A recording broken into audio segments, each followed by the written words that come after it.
This is Matt for Into Boxing. Delighted to be joined for the first time in a while by light heavyweight John Hedges. John, talk to me. How's things?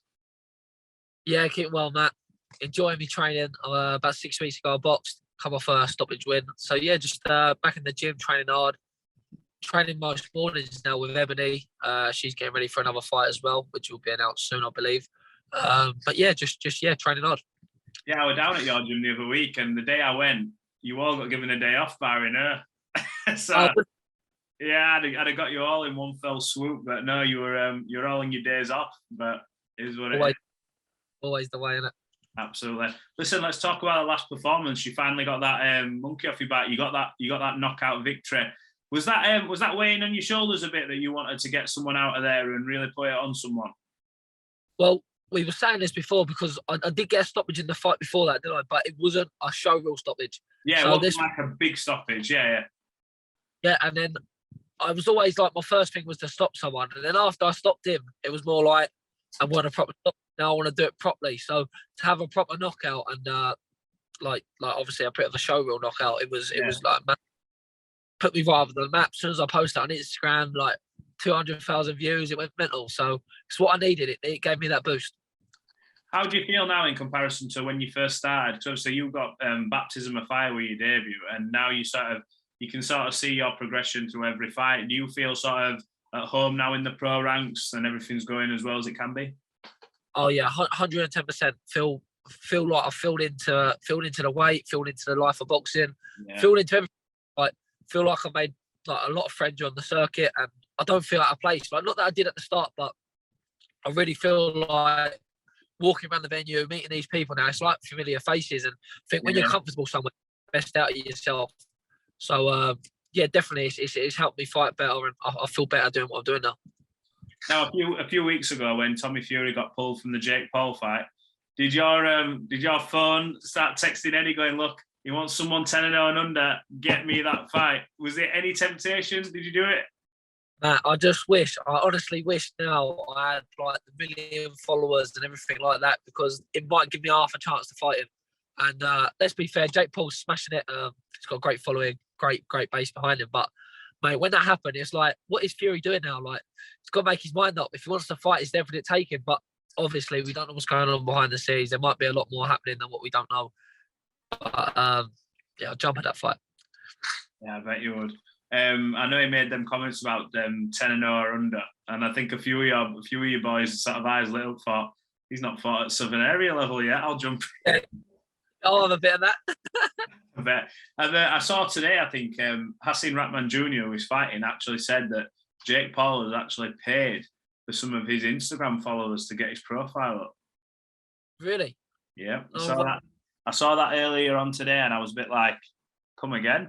Why has that happened? But yeah, apparently I took a screenshot of it earlier because it was on can't remember where I saw it on, but it had come up saying that he paid for some followers. Yeah, Jake Paul bought my followers on Instagram, 250,000 followers.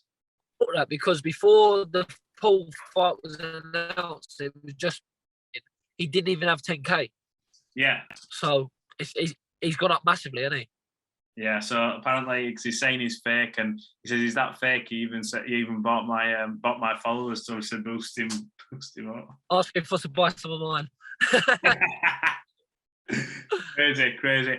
Recently, coming back to actually, before we leave that topic, the fight is actually having now.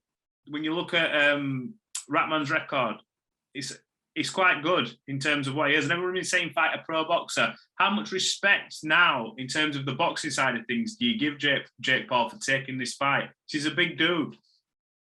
Exactly. You can't not give him respect. And at the end of the day, with Jake, I said this in the last interview, he seems to be training like a pro. He's not cheating, and his performances are not that bad. Like, to beat Tyron Woodley, I get his old things like that. Oh, Dick. Has he cut me off there, Matt? No, you're there. Oh, he seemed like half. No, like, even when he fought Tyron Woodley, I get he's an MMA fighter and silly things were happening, but it's still a win. Like, it's hard to beat journeyman nowadays. Like, to beat someone like that and you're not a boxer, he's doing something right. So take this fight. I definitely think it's a step up, but I think he knows Rahman. I looked into it. There's a little bit of history between them two. Yeah, sparring and that. So it might be a bit of a setup. You don't know, do you? I don't think Jake Paul's going to put himself in a ring to lose, personally, but you never know. What about the Tommy Fury fight? Let's pretend that's actually happening. What do you see happening in that fight? Do you know what? Like, I've probably said Jake Paul, and I feel bad saying that because people feel like they're proper strict on it, and they're like, no way, Tommy Fury's a fighter. He's this, he's that. But when you're in that and you got that amount of pressure on you, and Jake Paul does not care. He's lived the limelight all his life. He's been on the big stage since like 10 years old doing Disney. It don't bother him. He's not there to win. But I think when you got that no pressure and you got all the pressure, it can eat you alive. And I think Jake Paul would beat him. You know what? You're not the only one who said that to me. That seems to be slowly like the turning sort of consensus. And I think the fact that it's not really any fault of his own, he can't get into the States. It's just bloody bad luck.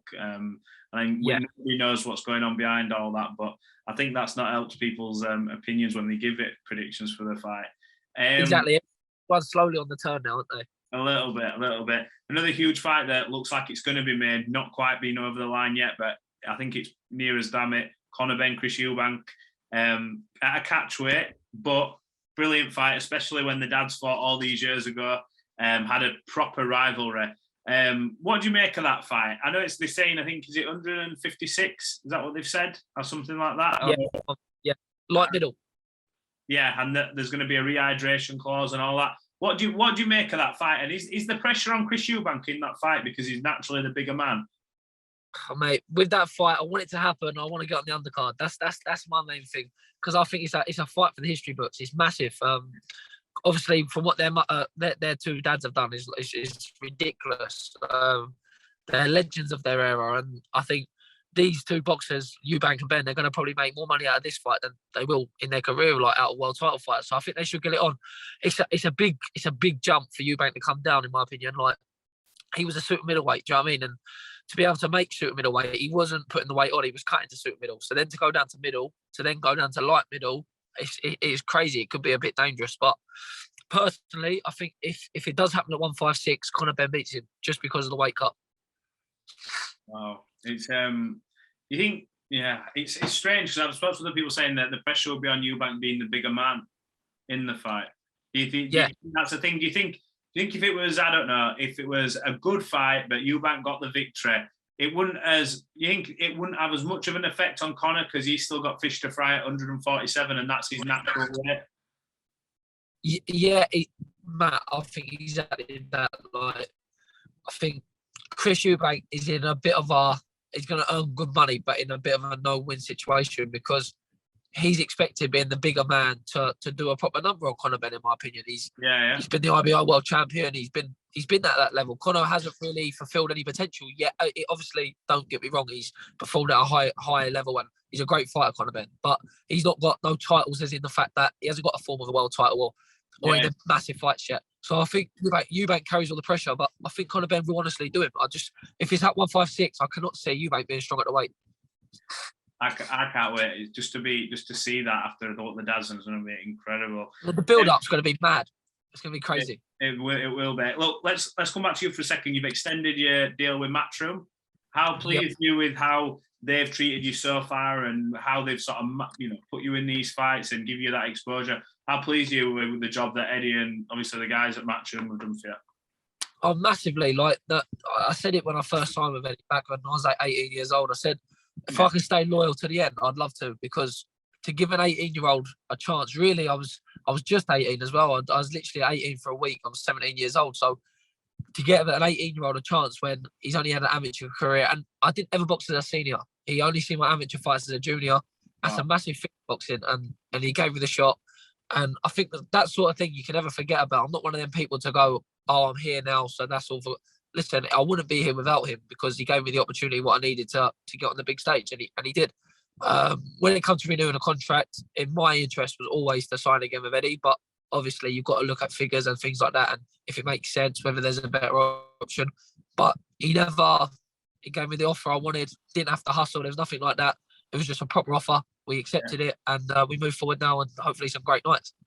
How pleasing is that? Because a lot of the times in these negotiations, and you go back and forth, and you get tempted because you'll have other promoters. I'm sure you had people sniffing around and saying, "Look, what can we do? How pleasing is it that that sort of stress has been lifted off your shoulders. You know yourself and the boys at S-Jam, Shane and that, they obviously help you and do all that for you. But how pleasing is it that there's no sort of messing around with it kind of thing?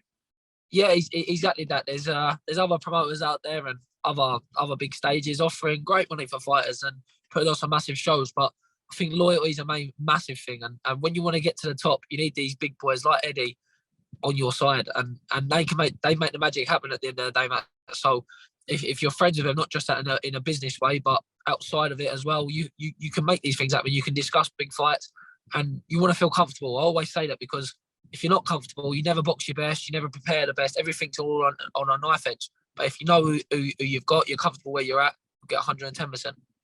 Absolutely, no. See your point completely with that. Have you got an idea of a date when you're back out? You know, I'm looking at September. Like I said, we're back in the gym now. We're getting a little bit of pounds off, put a bit of weight as always. Oh yeah. Always, Matt.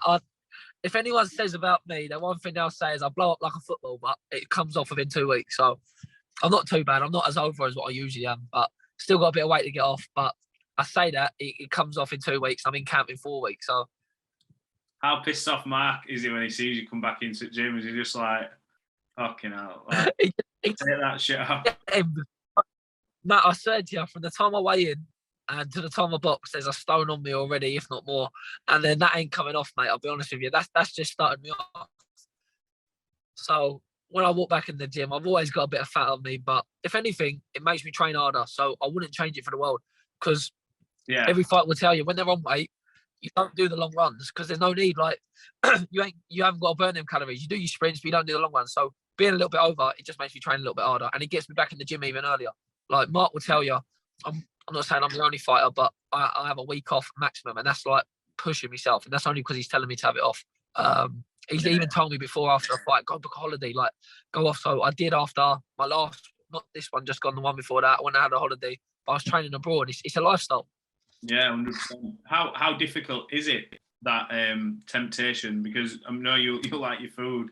How difficult is it when you're out, especially on holiday and you're eating out, and it's like it must be difficult.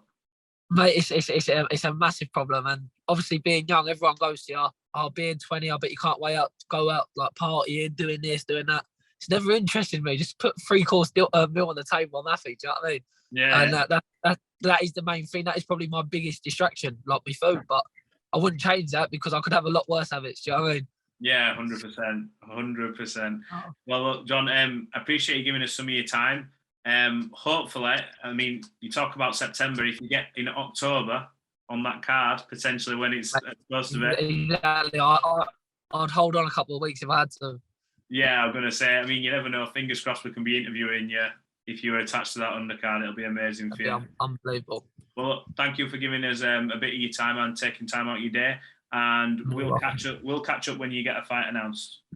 Happy days, Matt. Nice one, mate. Thank you. Not a problem. Have a good one, mate. Cheers, brother. Take care, mate.